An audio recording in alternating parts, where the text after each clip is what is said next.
if he's not going to engage during the conflict, how long could you actually stay silent and still call that a relationship?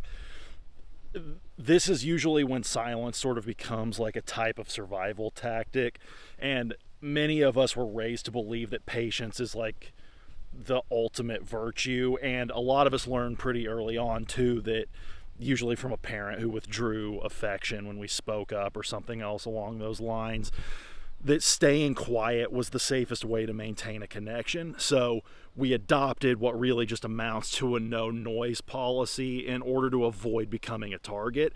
And then we carry that blueprint straight into our adult lives.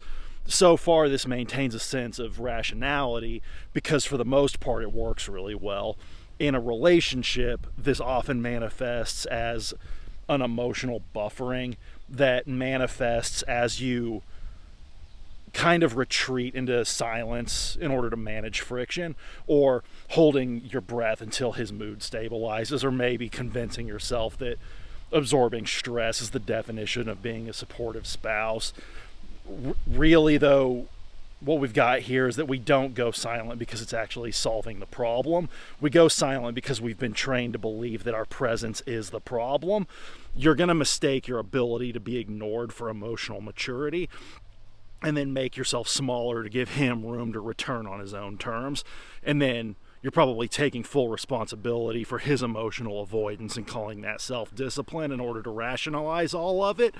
When you stop speaking to keep the peace, you aren't fostering understanding. You're just extending the shelf life of a disconnection. You're creating a system where the relationship really only works because you've agreed to disappear.